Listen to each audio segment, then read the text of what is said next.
Bareki Aliyakayo manya gange ndi Munamateeka nkola ne Mpirwe and Company Advocates tuli ku Rumba Avenue ku Interservice Towers wetutudde office zaffe weziri oba chambers zaffe weziri tubadde mu musango gw'okuwulira application namba 28 eya omwaka 2023 mu musango Mukimbiri John ne munne nga bawaabira omwami Kirabira Edward ne Commissioner Land Registration. Tubadde mu maaso g'omulamuzi ow'ekitiibwa Flavia nga agrantinga orders z'okugenda okugula empenda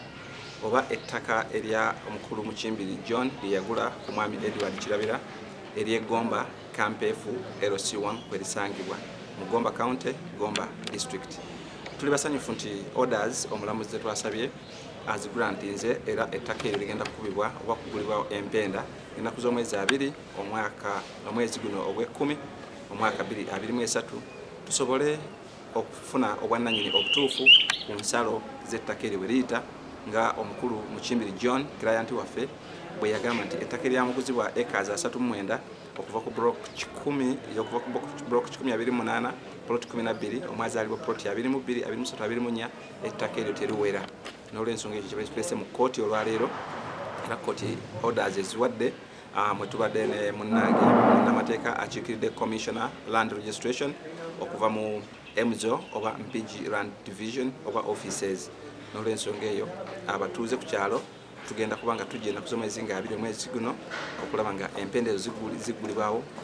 main suit oba omusango omukulu ogwabwa mu kkooti gusobole okuba nti gujja kutuuka okuwulirwa nga tumanyi obwannannyini n'ensalo we ziyita ku ttaka eryo. Iriko ettaka eririko enkayana ziri acres 39 ez'omukulu Mukimbiri John lye yagula okuva ku mwami Edward Kirabira naye nga block mwerizaalibwa egweza obugazi bwa acres 12 lye tusabye omulamuzi akkirize lyonna liddemu lye lw'empenda okumanya abatuuze abasatu ebyapa ebyasalibwamu eby'abantu abasatu engeri gye bitambulamu na buli muntu okumanya ensalo ze we ziyita ku ttaka eryo. Nti egrantinze orders zetwasabye era kkooti ekkiriza nti empenda zigende zigulibwewo nga okuwulira omusango omukulu ogwawaabwa ogwa civil suit namba 13 ogw'omwaka 2023 nga tegunaba kuwulirwa ennaku z'omwezi nga 26 etujja mu kkooti. Era tujja kuba n'abasaveya ab'obwannannyini oba kye tuta private surveyors wamu ne government surveyors aba MZO oba land ministry abavudde mu land division bagenda okuva mu land office MPG government be yasusabye okutwala. Termination for the hearing of miscellaneous cause number 28 of 2023, the matter arising from the main suit or civil suit number 13 of 2023, which the suit was instituted by Mukimbiri John and Kansangika Joyce, applicants versus Edward Kirabira Edward as the respondent or the defendant in the matter. The application has been granted. It was before Justice Flavia who granted the orders for opening up of the boundaries to ascertain the 39 acres of Mukimbiri John